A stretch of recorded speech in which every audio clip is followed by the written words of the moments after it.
మన విశాఖపట్నంలో 28/7/2026న సింహాచలం తొలిమెట్టి కొట్టుకొని తొలిమెట్టి కాడ కొబ్బరికాయ కొట్టి గిరి ప్రదక్షిణ చేస్తారు. భక్తులు శ్రీకాకుళం, విజయనగరం, చిన్నాపురం వగైరా వగైరా చిన్న చిన్న పల్లెటూరు నుంచి కూడా వస్తూ ఉంటారు.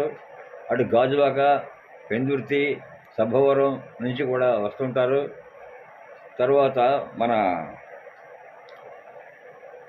భీమిలి, ఋషికొండ, సాగర్ నుంచి కూడా వస్తూ ఉంటారు. 4 వెంపులు కూడా భక్తులు వస్తారు. వచ్చిన వారికి ప్రతి సింహాచలం తొలిమెట్టిగాడు కొబ్బరి కొట్టిగాడు స్టార్ట్ అవుతారు. అక్కడ నుండి భక్తులకి మన ప్రతి గుడి దగ్గరికి కూడా మన సింహాచలం అడ్డువారం దగ్గర నుంచి మన లలితాదేవి టెంపుల్ దగ్గర, వినాయకుడి గుడి దగ్గర, దుర్గాదేవి గుడి దగ్గర,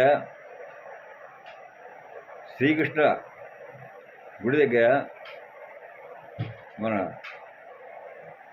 సాయిరాం గుడి దగ్గర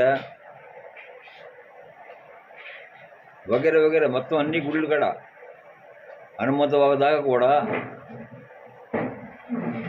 భక్తులకు కావలసిందల్లా ఉంటాయి. పులిహారం ఉంటాయి, బిస్కెట్లు ఉంటాయి, టీలు ఉంటాయి, పాలు ఉంటాయి, నీళ్లు సప్లై, మంచినీళ్ళు కూడా అన్నీ కూడా మన భక్తులకు కావాల్సినన్నీ కూడా సహాయంగా అన్నీ కూడా సాగుతుంది. హనుమంతవాగు దాటిన కాడ నుంచి రోడ్డు దాటి పోలీస్ క్వార్టర్ మీదుగా ఇలాగ జోడుగుళ్ళపాలెం మీదుగా వెళ్తారు. వెళ్ళి అక్కడ నుండి మన అప్పగారు దగ్గర అక్కడ భోజనాలు కూడా ఏర్పాటు చేస్తారు. అక్కడ చూసుకొని అలాగా ఎంఈపీ కాలనీ తరలి వచ్చి అక్కడ కూడా ప్రతి వాళ్ళు కూడా భక్తులందరూ కూడా అడుగడికి కూడా మనకి ఏం కావాలంటే అన్ని పెడుతూ ఉంటారు. దాహం తీర్చడానికి నీళ్ళు ఇస్తూ ఉంటారు. అన్నీ బాగానే ఉంటాయండి.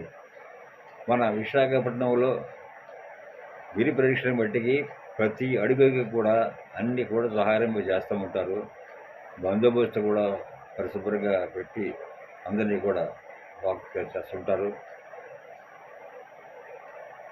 ఏ ఆటంకాలు రాకుండా, ఏ గొడవలు రాకుండా కూడా కాపాడుతూ ఉంటారు. అందుచేతన మన యూత్ కుర్రలు ఉన్నారంటే వాళ్ళు ఏమన్నా సరే మటుకి మనకి పట్టించుకోవద్దు. మనం దైవభక్తి వెళ్తాం కాబట్టి దైవభక్తితో వెళ్ళి ఆ తండ్రిని, ఆ లక్ష్మీ నరసింహస్వామిని దర్శించుకొని మనము ఆ తండ్రి ఎవరింటి వాళ్ళకి క్షేమంగా చేర్చమని చెప్పి మనం వేడుకుంటున్నాము.